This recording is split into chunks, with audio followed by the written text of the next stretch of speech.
Welcome, and thank you for tuning in. You're listening to the Beyond 50 radio program. I'm Daniel Davis. On the program, joining us is actress Marion Ross of Happy Days that many people would remember from that beloved show back in the 1970s through 1984. Today, she joined us on the program today to share her life and her experiences in a book titled My Days, Happy and Otherwise. Marion, thank you for being on the program today. Thank you so much, darling. I love being on your show. Yeah, being this was the second time in just the last 5 minutes. But, you know, that's just how entertainment can be, can't it? I know it. We're very technical. So we were talking earlier and talking about how you got started as an actress, what your dream was about, and how you went about pursuing it. Let's go ahead and pick up from there and let our listeners know how this all started for you. Well, I was mostly talking about, I love to talk about my mother because she was Canadian from northern Saskatchewan, above Regina, and in Arizona you have a lot of retired Canadians hanging around, so they know this area. And she was Irish, and I was raised on you can be anything, so that was a big driving force for me. You know, and you're right about that, too, in Arizona. I've also said that I've never met so many people from Minnesota as I have since moving to Arizona. And you know what I found unique, too, as I was reading your book, My Days, is talking about Efe, which was your first husband, is where you two went and got married. Now, this is what makes it interesting. We moved down here in October of last year. And that's the only area of Arizona that we haven't visited yet. Well, that must be straight east from San Diego, you know. I forget how many hours it took to drive there. But I was in college, and so falling in love with this young man, Effie, you know. So we decided to run off and just get married in the middle of the night, and it was going to be the end of all my dreams. My mother wept. My father, my mother swore at me. Actually, my father wept. So here I was, this girl who was going to be this hotshot actress, running off and getting married. I was 21. I was actually 21. We went to Yuma, Arizona. And that's what I'm talking about. Yeah. I just found that funny to read that, like, wow, of all the places that you decided to get married for the first time is the last place we haven't visited yet. Yuma, Arizona. In fact, there was a sign as you entered the town. It said, "Visit ye old prison." Oh, boy. And that made us laugh. That's what you call a waking dream in a way, right? Yeah. Oh, amazing. Now, you've been, as you started one of your first, I guess, jobs was with Paramount, and it was really interesting to read about how you were with them for, I believe it was 2 6-month contracts, but you really didn't do any of the work that you wanted to do. What was going on with that? Well, you know, they would, at that time, Paramount was such a big studio, and everything was happening at the studio. C.B. DeMille was there. You would walk into that dining room, everybody was there. Marlene Dietrich comes swooshing in. You know, it was, Martin and Lewis were there having lunch. Everything was going on at the studio. Now when you go to the studios, nobody's in there. Nobody's in there because they're on location all over the world, you know. So that was pretty thrilling. But if you were just a young contract player, they would give you a 7-year contract, and that was a pretty big deal that I got that. And but it had options. Every 6 months, it had an option, and they could drop you. So. I only lasted two sessions, but I was in one movie. I was in a movie with Ginger Rogers and William Holden called Forever Female. Yeah. And the director thought I looked like Greer Garson. So he would say, "What do you think about that, Miss Garson?" And I, being a college graduate, you know, I'm 21 years old. I have opinions. Makes me laugh now to think about it. Yeah, but your opinion was actually valued, especially when it came to working with Gary Marshall, and it was really unique to read that Gary Marshall, there were particular actors that he would work with on a regular basis just because they would really hold center, and it was really, and it was when I read Hector Elizondo, which I love that guy. Yeah. And you realize, I can see that happening where this guy's kind of like holding the center together and keeping everybody in line. And the same way with you, because by the time you got to Happy Days, what I found intriguing to discover was you began to see what I would consider to be working success and something that you wanted to do at about the same age that Larry Hagman, who went on to play J.R.R. Ewing in Dallas, he was about the same age, actually. He was 52 years old before he said, I actually started making a living as an actor. Right. Well, I did very well. But by the time I was 50, I had kind of hit a dry spot, really dry spot. So this little series where I had very few lines at the very beginning, Tom Bosley had all the lines, the father, and I would say, oh, Howard, things like that. Oh, Richie, you're not eating, things like that. So it was.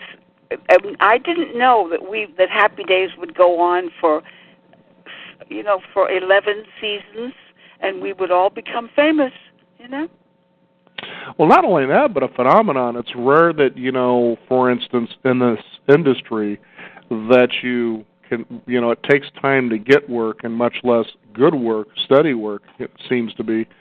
But even rarer still is you get struck by lightning, and the next thing you know, you become an icon. Much like John Travolta was the icon from Saturday Night Fever of the 70s. Right. Happy Days was that show. It was the show. It was wonderful, because the children would go to school and they would all talk about Happy Days that they had seen on Tuesday night, the night before, and little boys were fixing their hair to look like the Fonz. It was a phenomenon, and people were buying little leather jackets. So it was. We didn't realize this was happening. It took the first 5 years of running it. We finally realized that we had a hit on our hands, Very exciting stuff. Were you aware of how important our softball team was to us? Yeah, absolutely. In fact, it was when most people, in your book, I think the audience will be interested to know that you talk about the different people and what your relationship was to them. We're talking about Henry Winkler, who played the Fonz. You had Ron Howard, Anson Williams, Donnie Most, Aaron Morin.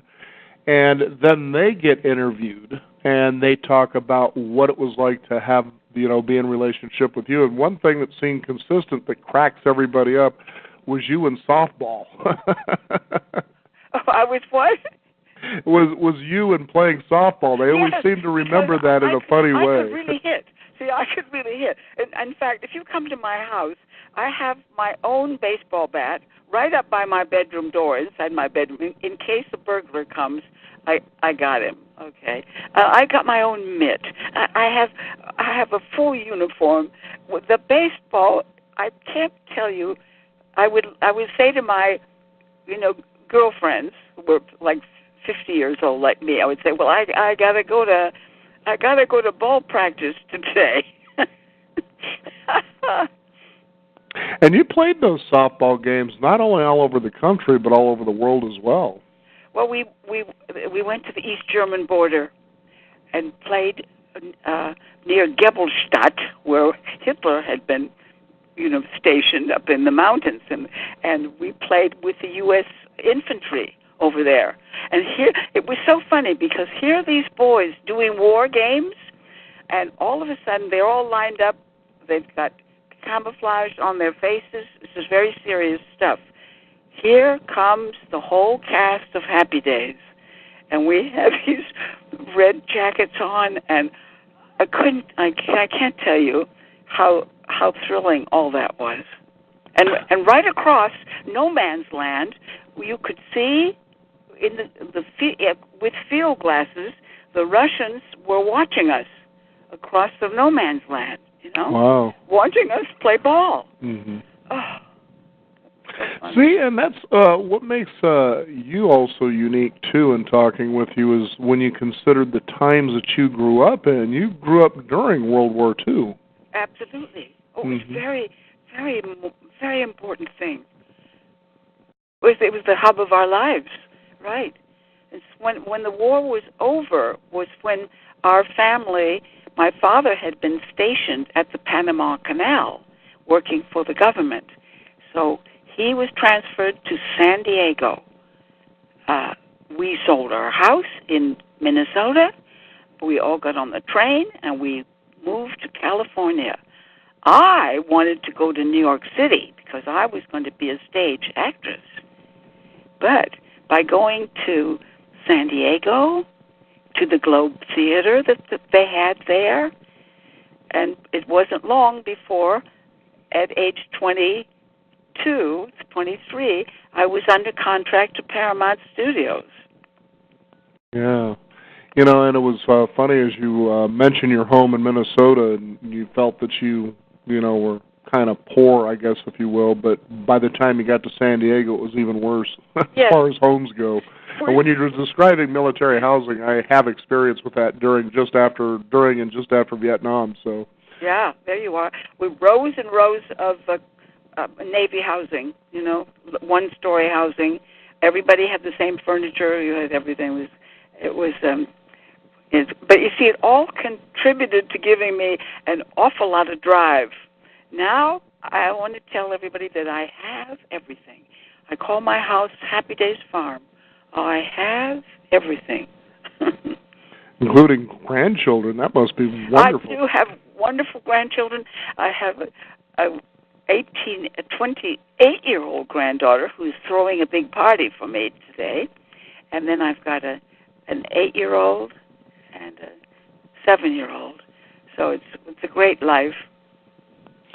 Now, I know that as you were with Happy Days, many people in America as well as around the world looked at you as to be the mother they wished they had.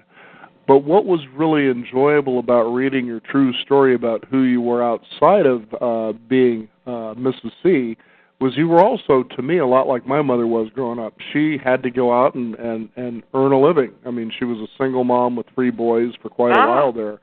And you realize the kind of character that puts into somebody, so when that opportunity to play something you wished you could be, you can see a lot more authenticity into it because you really have the work ethic. Exactly. Well, that's interesting that you had, growing up, you had that. It's probably been really good for you. I know my son would like to buy things, and I would say, no, we cannot afford anything. Cannot buy that. And I saved all my money from Happy Days. I saved it all. So I was able to send my children to college and buy a beautiful house and do really well, Mm-hmm. Now, you also had children as you were trying to become a regular working actress and achieve your dreams. Now, that couldn't be too easy, too, when you consider that you've got to go out on auditions. Mm-hmm. Sometimes the work schedule that doing this kind of work puts you through was pretty rough. I remember I kept thinking about actress Jane Muldoon, who played in Star Trek Voyager as the ship's captain. And I caught an interview with her one time, and she was talking about how she was a single mother during that series. And basically the choice was, I can see you need to be with your kids, but this was like 18 hours a day she was spending on this set, trying to figure out how to balance that all. And I wanted to bring that up because with dreams come responsibility. You can't just say, geez, I want to have this and have a romantic idea about what it is. But what it takes to really do that. What would you like to say to our listeners out there about that? I think because my mother was from Canada and didn't have very much, it seemed like we were always renting out a room.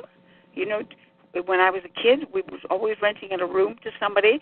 So when I had to get divorced, I rented out a room in the house. All right, that was something. But every way I could, I would try to earn a living and make a living and make everything work. I would go on interviews, and the man would say, well, tell me about yourself. He wanted to know about my background, my acting background. I would start to cry, and I would say, I'm getting a divorce. Then he would say, oh, God, here, do you take this part? I'd say, it's a terrible part. He said, well, you take it. You take it. So people helped me a great deal, it seemed to me. Well, and you also showed not just determination for making sure your dream happens. That's the key to this whole thing here, is that you have to have determination. And when you do, timing also comes into play, but also the right things begin to align. And you can't know that at the time. You're just kind of in there putting your nose to the grindstone, if you will. And this is when all these things begin to happen. Of all people that you ran into and worked with, it was with the lady who would play Mrs. Kravitz on Bewitched, yes, where you actually were part of what was an airport, I think it was, and yes, that's where that all started. Well, for you actually read the book. Well, did you think I wouldn't? Mrs. C, I'd get punished. I wouldn't get cookies if I didn't read your book. Yes, I cried. I'm on airport because I went to George Seaton, who was the director of the movie, and I had done a movie with him. And I said, I'm getting a divorce. Can I be in the movie? And he said, do you want a part or a long part? I said, a long part. So I'm on this movie, and we're playing passengers in the plane. I sit 2 rows ahead of Helen Hayes in the plane. So anyway, I became friends with Sandra. She's invited me for dinner, and the casting woman from Paramount was there. And she said, you'd be good for that mother on Happy Days. We're making a pilot. It's called Happy Days. So that's how that happened. And if I hadn't been willing, because I had actor friends and said, how can you take that this is like like an extra. How can you take that part on airports and sit on that airplane when you don't even have lines? You're like an extra. I said, because I have to. And because of that, then I met Sandra Gould. And then Sandra Gould had me to dinner. And there was Millie Gussie, the casting woman. And that, I often look back, I say, this little chain of events started here. And I was at the bottom of the barrel. And I had to work my way up again. Yeah, but that's just it. You put yourself in the places you needed to be for all of this to actually happen. And I think too many times, and I see this kind of attitude, especially today, and it's not to point the fingers at the younger generation, but at least some of them anyway, is you seem to be sitting around with your hand out waiting for things to happen. And that's not really the way life works for anybody at any generation. No. How many people are willing to be so humiliated that my friends would say, how can you take a part like this? This is beneath you. I said, because I have to. So it's like, I love to think about the people that I come from in Minnesota and all that. I have a lot of character, Right. Are we raising a generation, these new kids, are they going to have the same kind of tough character? I wonder. Yeah, especially with today's technology, which you say you don't really keep up on too much. I'm the same way. I still don't own a cell phone. Well, I think you better join up. Yeah, especially when I'm on that trip to Yuma. Yes. What I found, too, that was really charming is I loved reading that part in your book when you were pregnant with your first child. And you were on the set of Operation Petticoat and talking with Cary Grant. You guys shared a secret. Talk about that. Oh, can you believe that? I have a wonderful picture with Cary Grant. It's in the book, I think. Yes. And I was trying to read what those wrote, that one and Clark Gable, what they actually wrote on, but it was a little difficult to read what they actually had wrote on those photographs. I don't have it in front of me at the moment, so. But anyway, Cary Grant was absolutely charming. I'm sitting up on top of the conning tower of the pink submarine, and it's against a wharf, and we're shooting in Florida, Key West, Florida. And I said, and Cary Grant came up and sat down beside me up there. I said, I don't think I should go down in the submarine because I am just 2 months pregnant. And he said, you are. And then he started to cry. It was Cary Grant and I. We had this wonderful moment on this conning tower of this pink submarine. That's sweet. Yeah. And I loved your reflections, or at least your children's reflections, on what it was like to be your children during this whole time. And, I liked what your daughter said something about you being that thorn in her side that she could never imagine being without. Do you know that my daughter went on to become a writer-producer on Friends? Is that right? Wow. Wow. I don't know if that's in the book, because one day she came to me and she said, Mother, I have a chance. She was trying to become a young writer, a television writer. She said, I have a chance to go and be an apprentice on this show, and I'm not even going to get paid. I said, take it.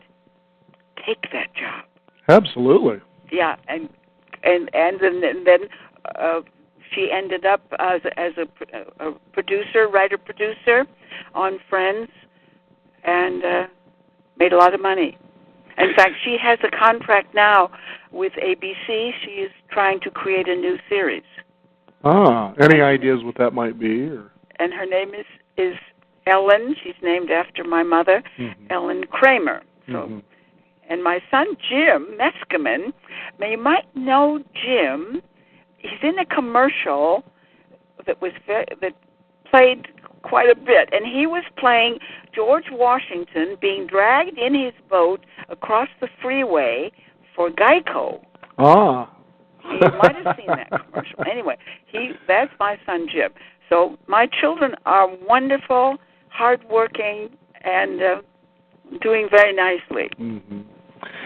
One thing I'd like to add before we close here is one of the marvelous things I kept thinking about as I was reading your story were how people remembered you. And I kept remembering that scene from the movie The Wizard of Oz. And it was at the end of the movie where the wizard was telling, I believe it was Dorothy, that life isn't measured so much by how much you love, but how much that you are loved by others. And this book just glows with how people felt about knowing you and being in their lives as well. And I loved the way you had these interviews with people like Henry Winkler, the late Aaron Morin. Ron Howard did a marvelous foreword in your book for you.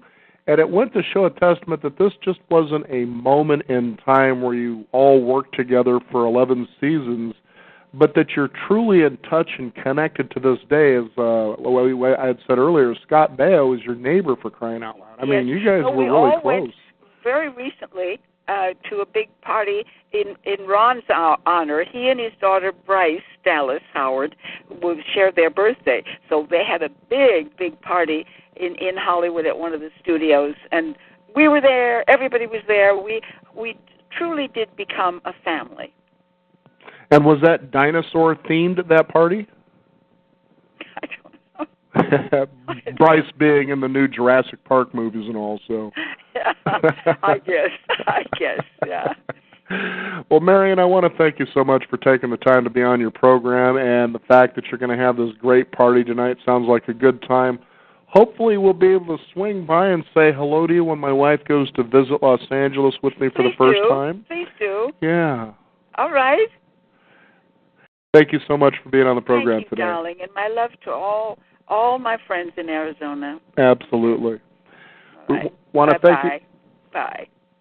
We want to thank you, the listeners out there, for tuning in. You can also discover more at Beyond50Radio.com. That is the number 50. We do encourage you to sign up for a weekly e-newsletter to keep up to date with what's going on in the world of Beyond 50 as well as our upcoming shows. I'm Daniel Davis. Thank you for joining us. This is the Beyond 50 radio program, and remember, live your day past halfway.